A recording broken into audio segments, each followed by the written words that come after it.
ఇప్పుడు మనం చెప్పుకునే సీరియల్ కిల్లర్ చాలా డేంజర్. టార్గెట్ చేశాడంటే చావు తప్పదు. రైల్వే స్టేషన్ వద్ద ఒంటరిగా ఉన్న మహిళలను, వృద్ధులను చూశాడా? చెప్పలేని ఆనందంతో ఈరోజు నా పంట పండింది అనుకుంటాడు. వారిని గమనించి వారినే అనుసరిస్తూ ఉంటాడు. ఛాన్స్ దొరికిందా ఒక్క క్షణం కూడా ఆలస్యం చెయ్యడు. తన ప్లాన్ వెంటనే అమలు చేసి వారిని దోచుకొని కనికరం లేకుండా హతమార్చేస్తాడు. వెంటనే తన మకాం మార్చేస్తాడు. ఎవరికీ దొరక్కుండా జాగ్రత్త పడతాడు. ఇలా 4 రాష్ట్రాల్లో హత్యలకు పాల్పడి పోలీసులను గడగడలాడిస్తూ తిరుగుతున్న సీరియల్ కిల్లర్ని గుజరాత్ పోలీసులు ఎలా పట్టుకున్నారు? సీరియల్ కిల్లర్ని ఏ తప్పు పట్టించింది? ఆ సీరియల్ కిల్లర్ ఎవరు?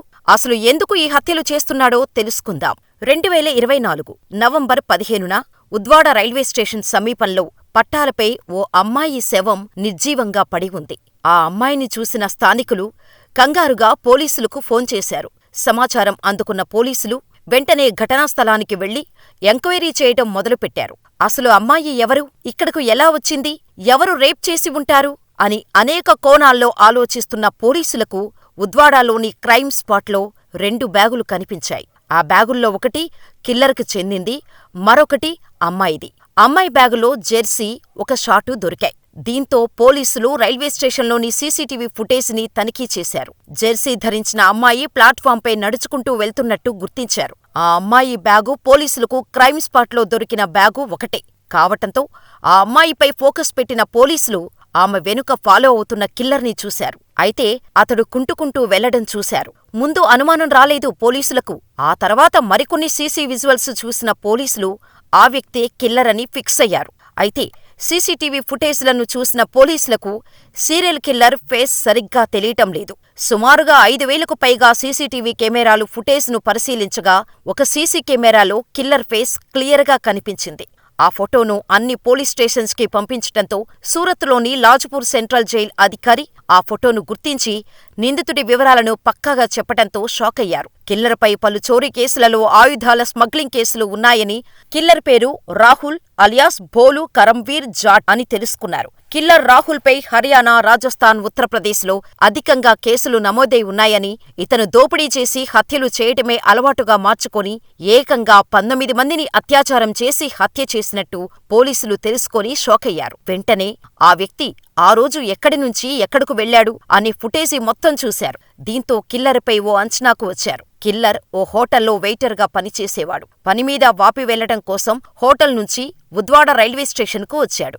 లోకల్ ట్రైన్ కోసం చూస్తూ ఉన్న కిల్లర్ కంట్లో రైల్వే ప్లాట్ఫాంపై ఒంటరిగా నడుస్తున్న అమ్మాయి కనిపించింది. తన చుట్టూ ఎవరూ లేరు అని గమనించిన కిల్లర్ ఆ అమ్మాయిని అనుసరించటం మొదలుపెట్టాడు. ఇలా కొంత దూరం తన వెనక నడిచిన కిల్లర్ పక్కనే ఉన్న మామిడి తోటను చూసి ఆమెను మామిడి తోటలోకి లాగి అత్యాచారం చేసి గొంతు కోసి చంపేశాడు. ఆ తర్వాత ఏం తెలియని వాడిలా వాపీకి వెళ్లి అక్కడి నుంచి ముంబైకి వెళ్లినట్టు గుర్తించారు. దీంతో ప్రత్యేక బృందాలుగా విడిపోయి నిందితుడి కోసం గాలిస్తున్న పోలీసులకు కిల్లర్ బాంద్రా భుజ్ ఎక్స్ప్రెస్ రైల్లో ప్రయాణిస్తున్నట్టు సమాచారం వచ్చింది.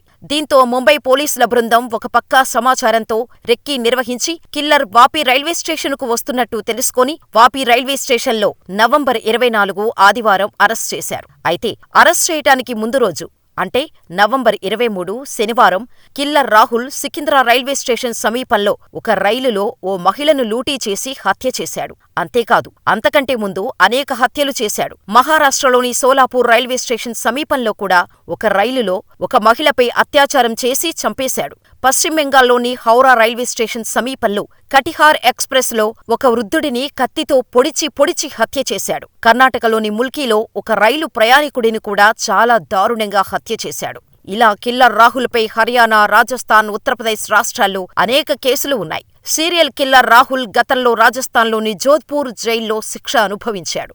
మే 2024లో బెయిలుపై విడుదలై బయటకు వచ్చాడు. మొదట్లో హైవే హోటల్లో పార్క్ చేసిన ట్రక్కులను దొంగలించే రాహుల్ చాలా కొద్ది సమయంలోనే రాజస్థాన్, హర్యానా, ఉత్తరప్రదేశ్, ఉత్తరాఖండ్లో తన స్టైల్ దొంగతనాలతో ఆయుధాల అక్రమ రవాణా చేస్తూ అనేక కేసుల్లో నిందితుడిగా ఉన్నట్టు గుర్తించారు. ఈ సీరియల్ కిల్లర్ కోసం గుజరాత్, మహారాష్ట్రలోని వివిధ రైల్వే స్టేషన్లలో 5,000 సీసీ కెమెరాలను తనిఖీ చేశారు పోలీసులు. అంతేకాదు, రాహుల్ వివరాలను ఎప్పటికప్పుడు తెలుసుకోవటం కోసం, షేర్ చేసుకోవటం కోసం గుజరాత్, మహారాష్ట్ర, పశ్చిమ బెంగాల్, తెలంగాణ, ఒడిశా, రాజస్థాన్ పోలీసులు వాట్సాప్ గ్రూప్ క్రియేట్ చేసుకొని కిల్లర్ రాహుల్ని పట్టుకున్నారు. ఇక్కడ మనం తెలుసుకోవాల్సిన విషయమేంటంటే రాహుల్ ఎడమ కాలుకు వైకల్యం ఉంది. దీన్ని ఆసరాగా చేసుకొని అతడు అందరితో కలిసిపోయి నమ్మించి ఈ దారుణాలకు పాల్పడి ఉంటాడు అని పోలీసుల అంచనా. ఈ సీరియల్ కిల్లర్ స్టోరీ వింటే ఖాకీ సినిమాలో సీరియల్ కిల్లర్స్ గుర్తుకు వస్తారు. ఆ సినిమాలో కిల్లర్స్ ని అరెస్ట్ చేసేందుకు హీరో కార్తీ ఎన్ని తిప్పలు పడతాడో అదే తరహాలోనే రాహుల్ని పట్టుకునేందుకు గుజరాత్ పోలీసులు రాహుల్ ఫోటో పట్టుకొని తిరగని సిటీ లేదు, గ్రామం లేదు. చివరకు ఖాకీ సినిమాలో ఓ జైలర్ ఏ విధంగా నిందితుల జాడ కనుగొని సమాచారం అందిస్తాడో అదే తరహాలో ముంబై జైలర్ గుజరాత్ పోలీసులకు కిల్లర్ ఆచూకీ తెలిపి సహకరించటంతో కిల్లర్ రాహుల్ని గుజరాత్ పోలీసులు పట్టుకున్నారు. पारडी में 14 नवंबर को जो 19 साल की लड़की की दुष्कर्म और हत्या का जो केस था उसमें 24 नवंबर को अक्यूज़ को पकड़ लिया गया है। कल उसका अरेस्ट करके कोर्ट में उसके रिमांड की डिमांड की गई थी और अक्यूज़ के 10 दिन के रिमांड 5 दिसंबर 2024 तक के हमको रिमांड मिले हैं। इन्वेस्टिगेशन में आज अक्यूज़ को साथ में रख के जो सीन ऑफ क्राइम था उसका रिकन्स्ट्रक्शन पंचनामा किया गया है।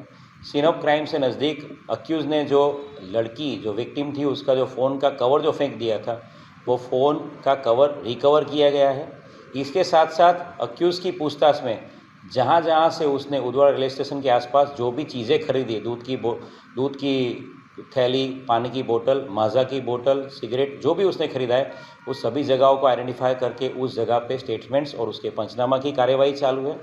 इस पूरे इन्वेस्टिगेशन की गंभीरता को देखते हुए 2 डिप्टी एसपी और 5 पीआई की एक कमेटी का गठन किया गया है जो इस पूरे इन्वेस्टिगेशन को सुपरवाइज करेगी।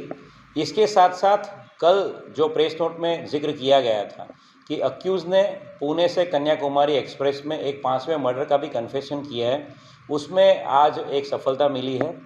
20 अक्टूबर के दिन आंध्र प्रदेश के गुटी रेलवे स्टेशन पे एक अननोन फीमेल की डेड बॉडी उनको मिली थी, उसमें उन्होंने भी एक केस की कार्यवाही करी हुई है।